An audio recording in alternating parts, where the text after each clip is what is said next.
Tak diketahui secara pasti kapan agama Islam masuk ke Tatar Sunda di masa lalu.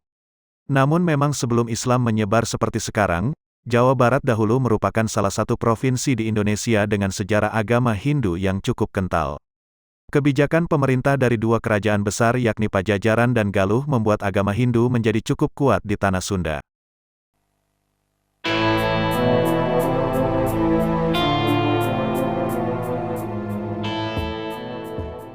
Kendati belum diketahui secara spesifik kapan Islam masuk di Jawa Barat, namun saat itu terdapat salah seorang tokoh dari keluarga kerajaan Sunda, Galuh, bernama Bratalegawa. Sebagai seorang pengusaha, ia kerap berinteraksi dengan para pedagang dari Timur Tengah untuk menjalankan bisnis perdagangannya.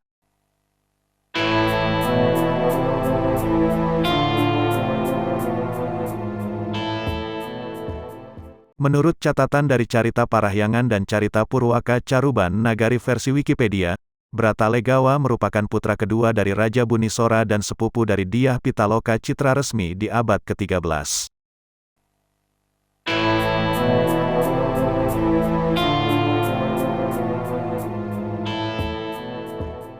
Diketahui jika Bratalegawa telah menjadi pedagang yang cukup besar di zamannya, hingga dirinya kerap berinteraksi dengan para saudagar dari Timur Tengah. Bahkan dari proses interaksi itu ia sampai berkelana hingga ke luar negeri.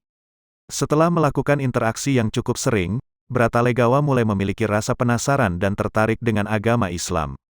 Dalam catatan dari Nina Halubis dan kawan-kawan, sejarah perkembangan Islam di Jawa Barat diketahui jika Bratalegawa diislamkan oleh para pedagang dari Timur Tengah tersebut. Dalam narasi yang ditulis Nina tersebut dijelaskan juga jika Bratalegawa saat itu masih merupakan seorang penganut agama Hindu yang taat. Ia diislamkan oleh saudagar Arab yang kebetulan bertemu di India.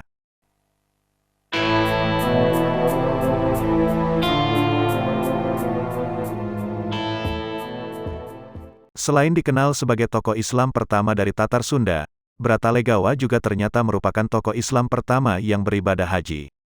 Bahkan saat itu dirinya kerap dipanggil Haji Purwa atau dalam bahasa Sunda merupakan orang pertama yang mengawali pergi haji.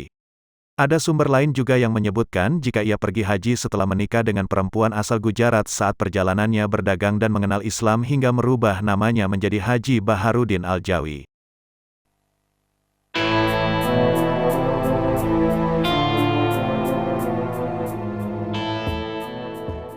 Oleh karena ia merupakan haji pertama di Galuh, maka ia disebut Haji Purwa. Selepas menunaikan ibadah haji tersebut, Bratalegawa pun kembali ke tanah kelahirannya di Kawali, ibu kota kerajaan Galuh, yang saat ini lebih dikenal sebagai wilayah Ciamis. Disebutkan jika mulanya ia mencoba mengislamkan saudara kandungnya Giri Dewanti dan Ratu Banawati serta beberapa pemegang kekuasaan di kerajaan Galuh. Namun kuatnya pengaruh Hindu membuat ia gagal untuk menyebarkan agama Islam yang saat itu juga dibantu oleh kawannya dari Timur Tengah.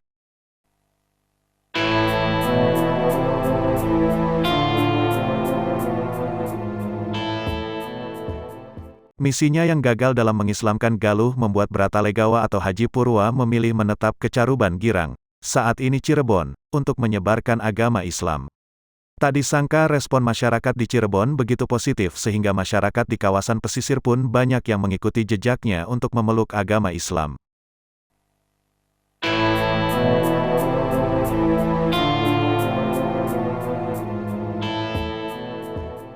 Menariknya, perjuangan Islam dari Bratalegawa tersebut diteruskan oleh salah satu pengikutnya yang selama ini dikenal sebagai Syarif Hidayatullah atau Sunan Gunung Jati.